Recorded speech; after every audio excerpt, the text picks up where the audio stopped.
మా అక్క చేసిన నేరం ఏంటి? అందరిలో ఉండకపోవడమా? చిన్నప్పటి నుంచి తెలుగు సాంప్రదాయం, సంస్కృతి, సభ్యత, సంస్కారం, ఆచారం, కట్టుబాట్లు, ఎథిక్స్, మోరల్స్ తొక్క తోటకూరవన్నీ ఫాలో అవడమేనా? ఒకప్పుడు జంతువుల మధ్య మనుషులు తిరగడానికి భయపడేవారు, కానీ ఇప్పుడు మనుషుల మధ్య మనుషులు తిరగడానికి భయపడుతున్నారు. మన పెద్దలు, మన పురాణాలు ఎంతసేపు ఆడపిల్ల ఇలా ఉండాలి, ఇలా ఉండకూడదు, బయటకు వెళ్తే తలదించుకోవాలి, ఇంటికి వచ్చాక తలెత్తాలని చెప్పారు తప్ప ఇవన్నీ మగపిల్లడికి ఎందుకు చెప్పరు?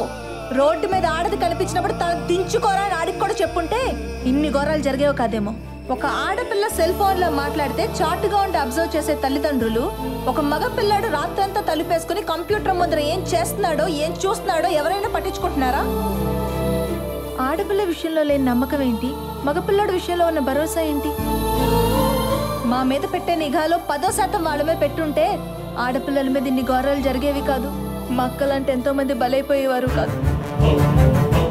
నిర్భయ చట్టం పేరుతో రేపిస్టులందరినీ జైల్లో సంవత్సరాల తరబడి దున్నపోతులా మేపి ఎప్పుడొకప్పుడు ఉరేయడం కాదు, తప్పు చేసిన వెంటనే నడి బజార్లో కాల్చి పడేస్తే మిగిలిన విధవులందరికీ బుద్ధి వస్తుంది.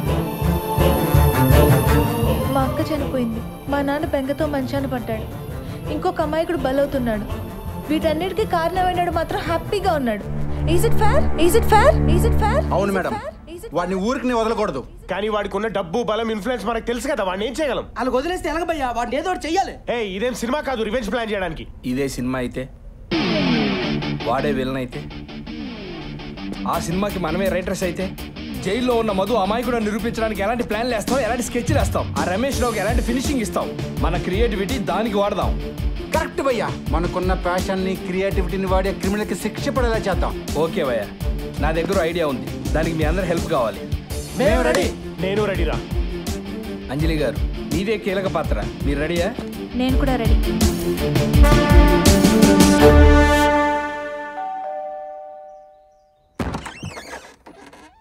నమస్కారం సార్. మీరా? మీరొచ్చారేంటి? మా అల్లుడాడి మధు రాలేదు సార్, మాకు సాయం చేయలేదని మీ మీద అలిగాడు. అలక? పెళ్లి కాకుండానే అలక?